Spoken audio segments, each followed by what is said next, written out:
Hai, Assalamualaikum warahmatullahi wabarakatuh dan salam sejahtera. So, hari ni aku ingat aku nak respon sikit lah berkenaan dengan apa yang telah disampaikan oleh Ustaz Nodarus, iaitu berkenaan dengan survival of the fittest, which is bagi aku sebenarnya banyak kesalahan ataupun banyak salah faham berkenaan dengan survival of the fittest dalam kerangka teori evolusi. Which is Ustaz tu sendiri ada banyak explain dalam video dia panjang, tapi aku akan tunjukkan sikit lah sedutan dia. Kalau kita fikir balik, sangat konsep survival of the fittest ni sangat mengarut. Sebab apa? Apa tujuan nak menapis organisma-organisma yang lemah ni? Later, sedangkan daripada awal you tak payah keluarkan lah. You don't have to produce it in the first place. Lepas tu you nak tapis. You keluarkan makhluk lemah, makhluk kuat. Lepas tu you pergi tapis. You matikan yang lemah-lemah untuk you kekalkan yang kuat. Kan bodoh tu. Kenapa tak daripada awal saja sudah kita produce yang paling kuat saja dah. Tak payah hasilkan yang lemah, hasil yang kuat, lepas tu baru kena hapuskan. Itu jalan jauh dan mengarut, dan there's no purpose for nature to do that. Okay, first kali bila kita nak tahu berkenaan dengan survival of the fittest ni, kita nak kritik satu-satu quote ni, kita kena faham adakah quote tersebut adalah satu core value ataupun satu law ataupun satu rule yang memang diterima secara meluas dekat dalam bidang tu ataupun tak. Kita kena tahu tu dulu. Sebab kalau kita salah kritik satu-satu quote, takut kita bagi strawman fallacy pula dekat sini. Contoh kata aku kata yang ada satu quote yang sangat popular dalam agama kita, dalam kalangan ustaz-ustaz di meja-meja kuliah. Contohnya ada yang kata, kalau siapa yang tak belajar dengan guru, dia belajar dengan syaitan. So macam-macam lah. Ramailah ustaz yang promote dekat dalam kuliah dia orang, dalam ceramah dia orang. Bahkan ada yang kata hadisnya, yang ni adalah hadis. Dia kata, ni Nabi kata, Nabi kata. Siapa tak belajar dengan guru, dia belajar dengan syaitan. Dan bila kita cek-cek, rupanya tak pun. Dia bahkan tak jadi satu core value pun dekat dalam Islam. Dia satu quote yang betul, tapi dia tak boleh terpakai dalam semua keadaan. Dan kalau ini betul sekalipun, hanya certain konteks sahaja.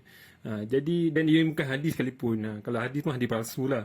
Jadi nak gambarkan, kita nak kritik satu-satu quote, kita mesti tahu asal usul quote tersebut. Dan adakah survival of the fittest ni daripada Darwin? Tak. Dia hanya diperkenalkan oleh anak-anak buah dia, dan dalam buku dia pun tak ada, dalam edisi yang awal, yang first.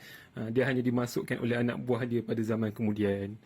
Okey, contoh katalah kita terus pada quote tersebut. Contoh katalah kita terimalah survival of the fittest ni sebab dia satu quote yang cantik dan terpakai dalam banyak keadaan. So kita nak tengok dalam video Ustaz Nodarus sendiri ada cakap yang bukan karakteristik yang menentukan sesuatu spesies tu kuat, spesies tu kuat. Apa yang menentukannya adalah chance. Okay, of course lah, bila kita cakap pasal chance kat sini, sebenarnya kita tahu chance ni sebenarnya of course lah, ianya terpulang pada kekuasaan Allah tu sendiri. Maknanya Allah yang menentukan yang adakah ianya berlaku ataupun tak. Okay, dan kalau dah kita nak kata by chance sekalipun, of course lah by chance tu sebenarnya tak jauh pun daripada apa yang ditentukan oleh natural. Dalam sains ni kita panggil natural lah, ataupun environment dia tu sendiri. Maknanya kita takkan dapat teka apa-apa pun karakteristik yang terbaik dekat dalam satu spesies. Tak semestinya nampak kuat ataupun nampak hebat, nampak besar, dia mesti paling kuat, paling fit. Tak. Sebenarnya apa yang terkuat, apa yang terhebat dekat dalam teori evolusi adalah apa yang paling fit, paling sesuai dekat dalam environment mereka. Yang tu apa yang dimaksudkan dengan survival of the fittest. Dan aku rasa Ustaz Nodarus beranggapan yang survival of the fittest ni merujuk pada terkuat dalam kerangka teori evolusi. Okey, contoh paling mudah lah aku bagi satu yang benda kita boleh nampak depan mata kita, ialah berkenaan dengan evolution of cat.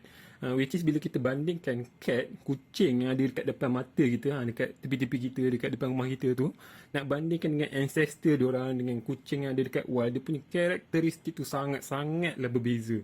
Dan kucing ni, even anak-anak dia pun lahir-lahir tu dah manja lah dengan kita. Dia punya dia lagi manja, dia boleh mengiau, dan dia tak anggap pun yang kita ni berbahaya, dan dia tak sibuk-sibuk, walaupun yang kecil-kecil pun tak sibuk-sibuk nak cari makan, macam memburu tikus dan sebagainya. Kan? Kalau kecil-kecil mandam semua macam tu. Dia hanya tunggu nak mengiau dia depan kita, sama ada kita tak bagi dia makan, harap kita bagi dia makan. Kalau tak, dia akan cari makanan dekat tong sampah.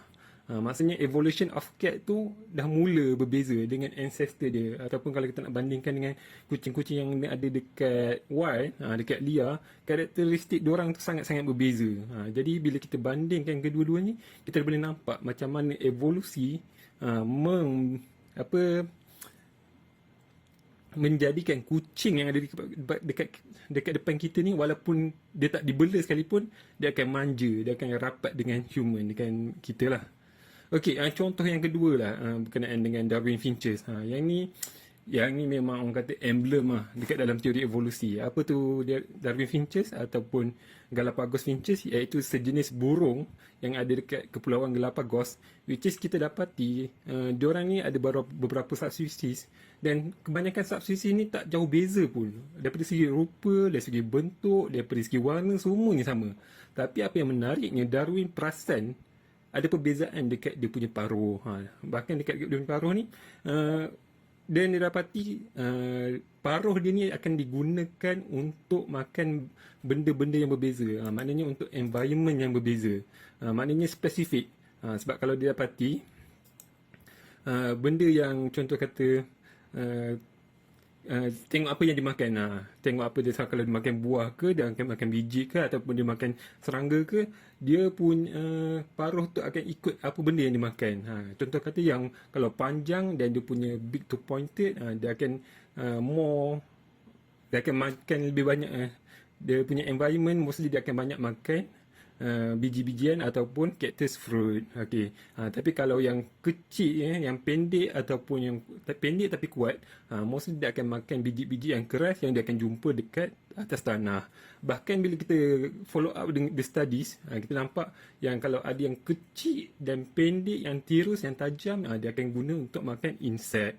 Yang inilah menunjukkan spesies yang sama, spesies yang sama. Okey, oleh kerana adaptation mereka yang berbeza, environment mereka yang berbeza, adaptation tu akan menjadikan ataupun kita panggil niche diorang tu akan menjadikan diorang punya evolusi tu pun akan berbeza. Dan kita bukan cakap kosong tau. Kita buat follow up study daripada Princeton University sampai kan 40 tahun lebih kita follow up, dan memang betul evolusi tu berlaku, dan kita boleh nampak kalau yang panjang tu makin lama makin panjang, yang pendek tu pendek dan kuat tu makin lama makin pendek dan kuat. Bahkan kita boleh dapat lagi banyak lagi subspesies yang lain yang semuanya selaras dengan teori evolusi, di mana mereka berubah ikut adaptation mereka. Dan kita boleh nampak memang dengan jelas dekat depan mata kita sendiri. Okey, aku bagi contoh yang ketiga ialah berkenaan dengan dwarfism. Dwarfism ni adalah contoh di mana ada benda yang kita nampak lemah tapi sebenarnya dia kuat dekat dalam environment dia. Okey, contoh kata kita dapati dwarfism ni berlaku apabila satu spesies tu diletakkan dekat sebuah pulau ataupun tanah yang kecil, yang limited. Kita akan dapati spesies tu akan lama, jadi makin lama makin kecil. Sebab kita fikir kalau yang kecil kan mesti yang lemah kan. Mestilah lemah kan. Tapi yang kuat, yang besar, yang garang, yang kuat, yang hebat, yang biasanya yang tu yang paling kuat, yang paling fittest. Tapi tak. Apa yang kita dapati, yang paling kecil tu, yang tu lah yang paling fit dekat sebuah pulau atau sebuah tanah yang limited. Sebab apa yang berlaku? Sebab dekat tanah ataupun pulau yang kecil, dia punya resource makanan diorang limited. Jadi apa yang berlaku ialah mereka yang kuat, yang berbadan besar, mereka perlukan lebih banyak makanan untuk survive. Which is bila dekat dalam kawasan tersebut, benda tu tak sesuai untuk diorang. Jadi selepas beberapa generasi kita akan dapati dwarfism tu berlaku.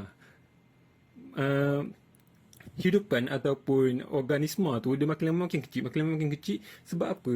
Yang kecil ni walaupun kita fikir lemah, sebenarnya tak. Dia lah paling fit dalam kawasan dia sebab dia hanya perlukan sedikit resource dia untuk hidup. Maknanya sedikit air, sedikit makanan. Yang tu pun dia boleh hidup. Metabolism dia pun tak terlalu besar. Jadi akhirnya yang tu lah yang favor kepada yang kecil. Sebab tu lah dwarfism ni berlaku. Dan benda ni pun memang ada banyak jurnal yang mengesahkannya. Nanti boleh baca, boleh google je kat internet. Sebab tu lah bila kita nak kritik satu-satu quote, okay, pertama sekali kita kena look at the evidence. Yang ni benda paling penting. Aku ulang banyak kali look at the evidence. Letak tepi sekejap kerangka atheism. Sebab atheism memang dah hijack teori evolusi dan anggap yang tu sebagai mengesahkan kewujudan yang kita tak perlukan Tuhan. Sebenarnya tak pun. Tak pun. Bahkan dari sinilah kita boleh nampak yang teori evolusi ni sebenarnya menunjukkan kebijaksanaan Tuhan. Di mana Tuhan dah pun kod kita, dah genetik kita ni memang sangat cantik.